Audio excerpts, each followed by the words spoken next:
Bonjour tout le monde! Bienvenue dans la dernière vidéo de ma série Halloween 2022, hein, d'où le petit décor, d'où le petit maquillage aussi. Je suis comme, prenez le temps d'admirer, ça m'a pris 3 heures. Non, peut-être pas 3 heures, mais c'était long. Fait que cette semaine, écoutez, je vous arrive avec une vidéo plan B malheureusement parce que j'avais prévu refaire une collaboration Halloween étant donné que vous aviez adoré ma collab avec Marianne et Amy en Hocus Pocus. Mais j'ai le COVID! J'ai fini par rattraper cette merde, ouais, il y a une semaine exactement, donc j'ai dû annuler ma collaboration évidemment et je me retrouve donc à faire une vidéo seule, mais je pense que ça va être quand même une vidéo super agréable et instructive pour vous. J'ai eu un flash l'autre jour en fait et je me suis dit que ça pourrait peut-être être intéressant pour vous que je juge vos maquillages d'Halloween afin de les améliorer, de vous donner des petits cues en vue du 31 octobre. Le but c'est vraiment juste de vous aider, donc évidemment tous les gens qui auront participé sont ouverts à la critique de 1 et de 2, ben il y a aussi des chances que je sois épatée par le talent de mes abonnés et que des fois peut-être même il n'y ait rien à dire, donc j'ai vraiment hâte de voir vos créations. Donc j'ouvre Instagram à l'instant, j'ai reçu pas mal de demandes finalement. Hier c'était un petit peu timide, puis là ma boîte de messagerie déborde, alors évidemment je pourrais pas faire tout le monde, mais j'espère que les petits cues que je vais donner à certaines personnes vont pouvoir en aider d'autres aussi par ricochet, disons.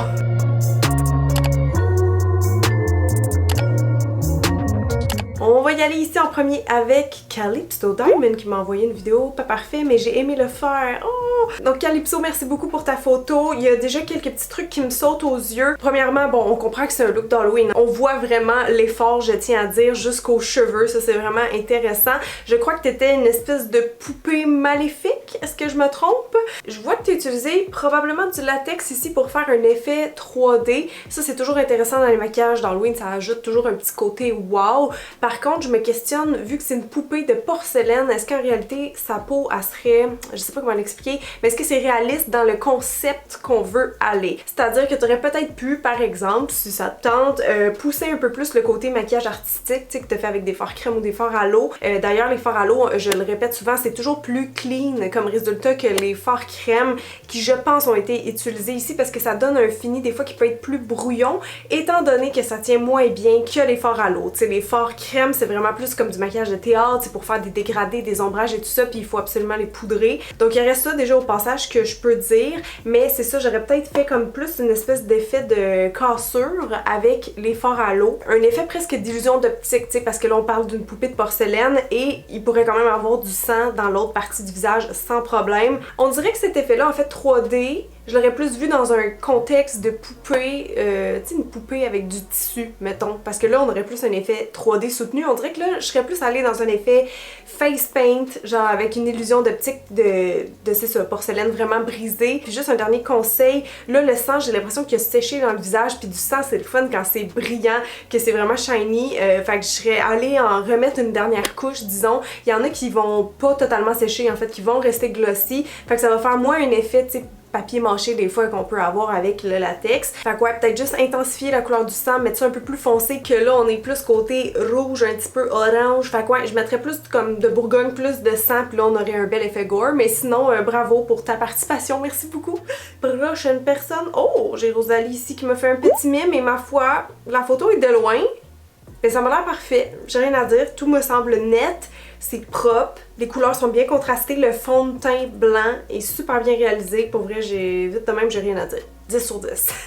Wow, j'ai d'autres beaux maquillages ici. Là, c'est Cynthia qui m'envoie ça. Elle m'a envoyé 3 looks. Il y a Black Swan qui est un classique d'Halloween. D'ailleurs, je l'ai jamais fait, je sais pas pourquoi. Mais très bien réalisé. C'est exactement le maquillage que Natalie Portman porte. Je vois même que tu as fait les mains squelettiques sont super bien réalisées aussi. Tu as fait aussi l'étrange Noël de Mr. Jack, donc un autre look assez classique mais toujours le fun. Très bien, tu as même fait des petits shadows autour. J'adore ça, sérieusement à date, j'ai rien à dire. Et finalement, un petit look squelette qui est très bien aussi, franchement, non, ça serait vraiment poussé là, de trouver des petites critiques négatives là-dessus, fait que non, je te félicite, c'est très bien. Ah, parle-moi de ça. On a un troisième beau maquillage ici. Là, c'est de Marie qui m'envoie son look, je pense, de l'année passée, qui est en fait des espèces de bonbons incrustés. Alors, je vais te donner 10 points pour l'originalité. Je trouve ça vraiment sublime et c'est rare que je vois des looks comme ça. T'as même fini, tu sais, avec ta petite bouche, ton petit liner rose. Donc, tout est pensé, coordonné. Bravo pour l'imagination, bravo pour la réalisation.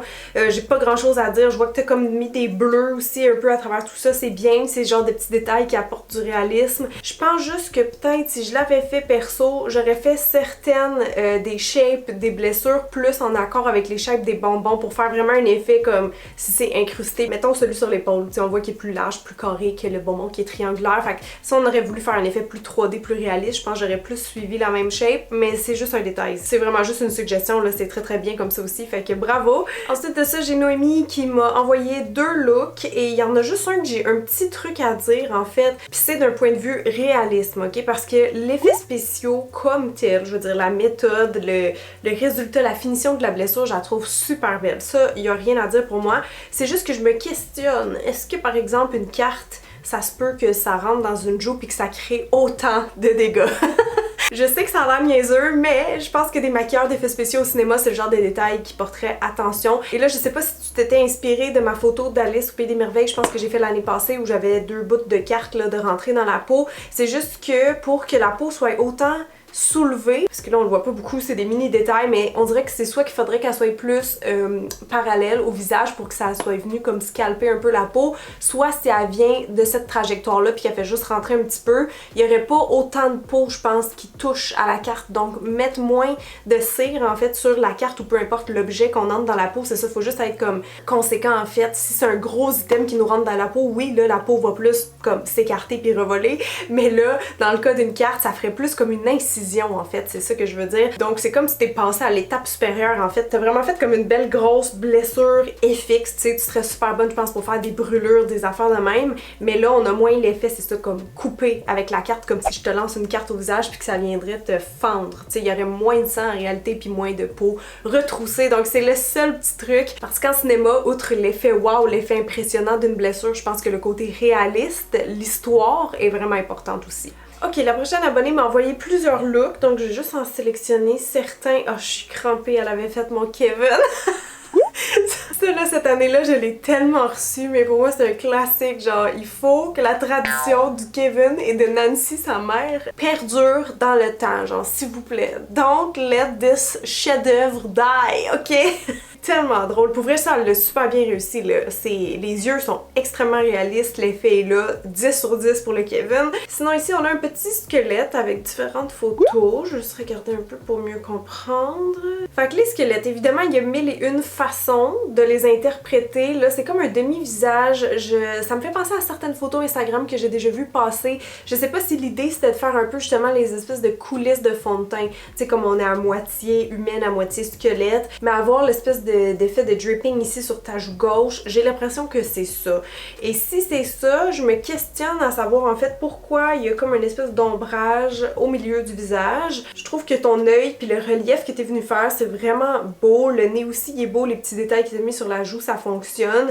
C'est vraiment juste que je pense côté concept, ça aurait peut-être été mieux, c'est ça, d'avoir quelque chose de plus délimité qui part du front puis qui continue pour aller rejoindre l'effet dripping un peu sur la joue. Donc de pas avoir peur puis carrément peut-être y aller avec un petit fine lining noir ou de faire carrément dans le 3D, tu sais, j'ai déjà vu des photos dans le même style passer sur Instagram puis on venait carrément comme soit dessiner les gouttelettes ou utiliser quelque chose comme du 3D gel, mettons, pour faire une espèce de relief comme ça puis rester couleur peau. Fait qu'encore là, c'est juste une suggestion au passage, c'est absolument pas un maquillage qui est raté, c'est juste question concept. J'ai l'impression que s'il y a du contraste ici, en fait, il devrait en avoir peut-être en haut aussi. C'est que pour moi, en fait, un ombrage, souvent, c'est comme plus une zone de transition, mais ailleurs, ici, on est venu plus définir, plus marquer. Fait qu'il faut comme se décider, mettons, entre les deux styles, qu'est-ce qu'on veut. Fait que je pense que oui, il y aurait vraiment intérêt à accentuer, à faire un effet de gouttelette partout, venir bomber ça soit avec des lumières ou du 3D gel. Si on veut aller là-dedans, tu sais, faire un vrai effet 3D qui peut être vraiment cool. Et sinon, je vous l'ai dit, je le redis souvent,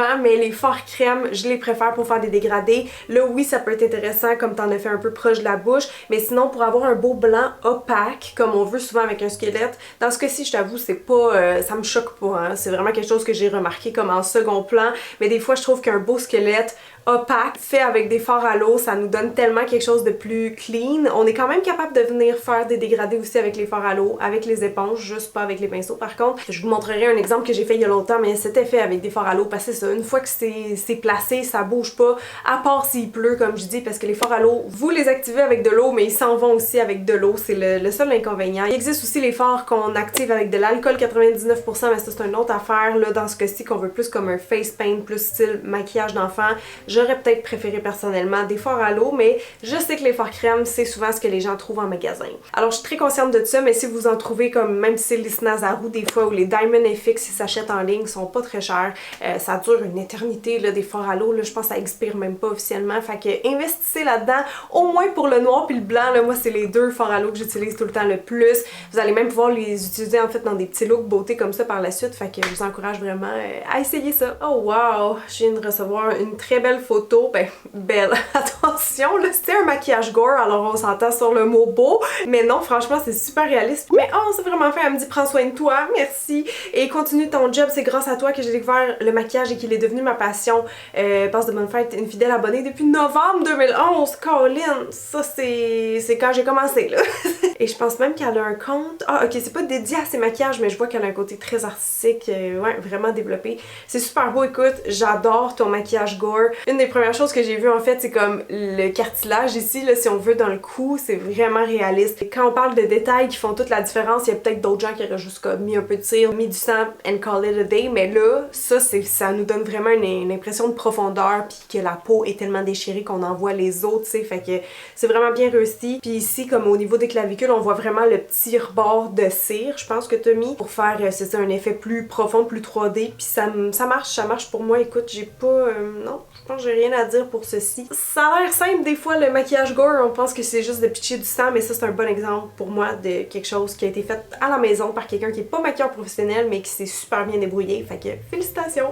Waouh, ici j'ai Amandine qui s'est lancé un très gros défi. Elle me dit que c'est un hommage en fait à Tim Burton et que ça regroupe 13 références à son travail. J'ai reconnu, on dirait tout de suite un petit œil Johnny Depp, un peu Edward Scissorhands. D'ailleurs j'avais vu, je pense, quelqu'un faire ça, un maquillage qui regroupait tous les films de Johnny, et c'est pas facile à faire là, tu sais, d'habitude en maquillage faut se concentrer comme sur un concept, tu sais, quand on veut un look artistique, mettons c'est niaiseux, mais mes petits fantômes aujourd'hui sur les yeux, si j'avais fait la même chose sur ma bouche ou que j'aurais ajouté des détails sur mes joues, ça aurait été un petit peu quétaine, tu sais, ça aurait pas fait quelque chose de très percutant à mon humble avis, donc c'est ça, des fois c'est difficile quand on va dans trop de directions en même temps, donc je vous passe le mot du même coup. Si jamais vous comptiez faire quelque chose d'un peu trop intense, restez simple, des fois ça va faire quelque chose de plus percutant. Donc déjà bravo pour la créativité, pour l'audace, ça m'impressionne vraiment, c'était challengeant comme j'ai dit. Je vois plusieurs références effectivement. C'est sûr que comme maquillage d'Halloween, j'ai l'impression que c'est le genre de maquillage qu'il va falloir expliquer un peu aux gens, tu sais, s'il y en a qui n'ont pas les références de films là, de Tim Burton et tout ça,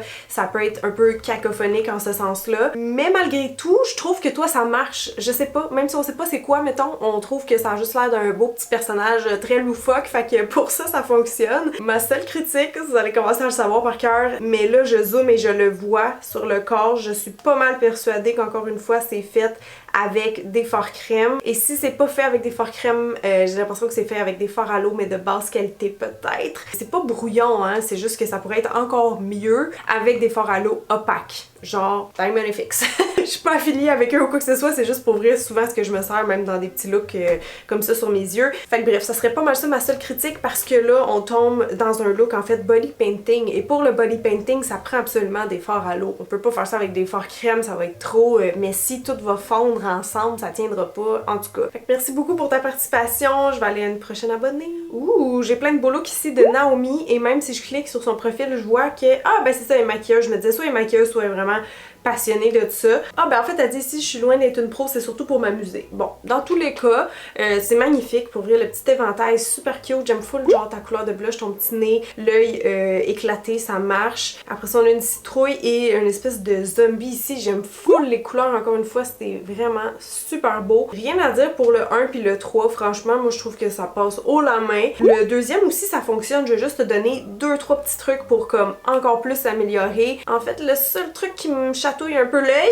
si on veut, c'est au niveau des déchirures ici, là, tu sais, la transition entre la peau et la citrouille. Ça semble être un peu un thème récurrent aujourd'hui, mais c'est vraiment niaiseux, c'est juste où il y a les craques, en fait, les pointes, là, comme de ton ombrage.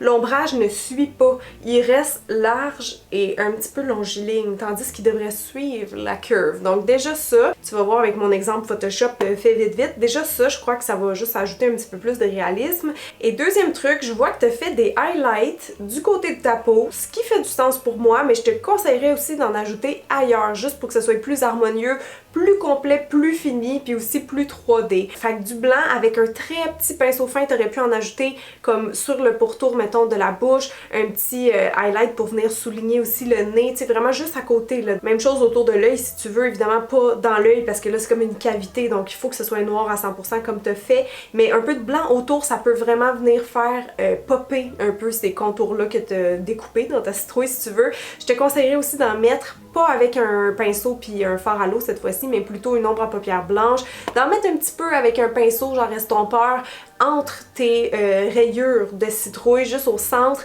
Ça va vraiment te donner le côté bombé en fait de la citrouille, parce que là si je regarde comme ça, c'est vraiment beau, ça fonctionne. Je sais que t'es une citrouille, c'est clair et net, mais on pourrait juste y apporter un peu plus de volume, tu sais, que ton dessin soit comme moins flat avec des lumières. Fait que voilà, mais sinon c'est super beau, merci beaucoup. Ok, j'ai Cassandra ici qui m'envoie son test de maquillage pour l'année. Elle me dit brûler d'un côté, je veux le faire sur le bras et le cou aussi. J'adore ton petit look, ta face, tes cheveux en bataille puis ton petit lighter, c'est parfait. On comprend quand même directement, mais je peux te donner des petits cues juste pour améliorer un petit peu plus l'effet de brûlure. Sinon, pour vrai, c'est cool, là, t'as fait un bel effet 3D. J'aime l'effet comme, pas veineux, là, mais je sais pas comment dire, que c'est ça, c'est comme si le feu, quand il brûle, tu sais, ça vient déformer, en fait, la peau. Fait que là, t'as des sections qui sont comme plus surélevées, d'autres qui sont plus comme rapatriées ensemble, si on veut. J'ai l'impression, quand je zoome, que t'as fait ça avec des Kleenex et du liquid latex, tu me diras si je me trompe, mais avoir l'effet un petit peu sec, un petit peu poreux, c'est ça que ça me fait penser. Il y a plusieurs façons de faire des brûlures. En fait, il faut toujours penser aussi c'est quoi le stade de la brûlure. Ça, c'est le genre d'affaire que j'avais appris à l'école. Tu sais, parce qu'une petite brûlure, ça va pas faire le même effet que quelqu'un qui survit là d'un incendie, par exemple, puis que là, sa peau va revenir éventuellement, tu sais, plus couleur peau, mais qui va toujours garder cet aspect, en fait, un peu plastique, j'oserais dire, tu sais, qui va être très lisse et très brillant. Donc souvent, c'est ce qui manque. Comme là, on a un effet vraiment carbonisé, tu sais, avec le noir, le côté un peu comme la cendre, ça c'est mat, mais des fois la peau, c'est ça, quand elle brûle, elle devient shiny. Fait que si jamais tu veux essayer, si jamais tu le repratiques ou peu importe, tu peux ajouter, tu sais, quelque chose comme un peu de vaseline ou de la glycérine en touche finale sur le maquillage. Ça va donner vraiment plus un effet wow, un effet 3D encore plus d'ailleurs. Et surtout, ben ça va apporter un petit peu de réalisme, parce que c'est ça le problème avec les Kleenex puis le latex, c'est que c'est sec à maquiller. Fait que si on passe pas assez de temps pour venir recouvrir avec les fards crème, ce coup-ci, vous voyez, ça prend des fards gras. Pas de fard à l'eau pour ça. Pour les brûlures, vous allez beurrer avec du fard crème, là, vraiment, c'est ça pour venir comme... En fait, qu'on voit pas le Kleenex du tout, là. Mais ouais, ici, je pense que j'ajouterais un petit peu de rouge, un petit peu de bourgogne, tu sais, plus de fard crème, puis si possible, ajouter un petit fini shiny par-dessus ça. Vous pouvez même prendre un gloss, là, n'importe quoi. C'est juste tes cheveux, ça va peut-être être désagréable, mais comme, tu sais, au niveau du cou, si c'est moins gênant, j'irais mettre un petit peu de shine à la toute fin. Puis même, si tu veux un défi supplémentaire, mais qui va faire capoter les gens, c'est si t'es capable de faire des cloques, ok? Ça, là, c'est tout le temps vraiment dégueulasse en maquillage quand t'as un rond qui a un petit effet un peu genre crème. Ça fait vraiment toujours dégueulasse, et justement il faut que ça soit shiny ça aussi. Donc tu sais, ça pourrait fitter dans le stade en fait de la blessure, le concept et tout ça. Comme je dis, il y a plein de façons de faire. On peut faire avec juste le 3D gel, tous ces effets là, ça se fait super bien à la maison, hein, puis ça se vend partout du 3D gel. Vous faites juste le faire réchauffer dans une tasse d'eau au micro-ondes, puis là pendant que c'est malléable, on peut venir faire toutes sortes d'effets. Fait que si vous voulez plus un look Freddy, comment il s'appelle, Freddy Krueger, c'est son nom? Ouais, je pense que c'est ça. Vous savez, moi, les maquillages d'Halloween, j'adore, mais les films d'horreur, j'en regarde pas. J'ai trop peur. Mais ouais, bref, tu pourrais le faire aussi avec ça, mettons, puis à ce moment-là, pour faire les cloques, ça va peut-être être plus facile qu'avec le latex, mais bref, je t'ai donné quelques options, et je pense qu'on va s'arrêter là-dessus, malheureusement, les amis. Il y en a plein encore, je vous ferai tout, honnêtement. Donc même si j'ai pas eu le temps de présenter tout le monde, merci de m'avoir envoyé vos photos, puis c'est ça, j'espère que ça va vous aider. Peut-être vous allez vous rappeler de certains petits trucs que j'ai dit, là, quand vous allez vous maquiller, soit aujourd'hui, ce samedi, ou demain, ou même à l'Halloween le 31. Donc voilà, j'espère que ça servira, et ben je vais vous souhaiter un super bon Halloween tout le monde. Merci beaucoup, merci d'avoir été là. Si vous avez des questions restantes, laissez-moi ça ici, ça va me faire plaisir de vous répondre. Fait que merci tout le monde, gros bisous, et je vous dis à très bientôt. Bye bye!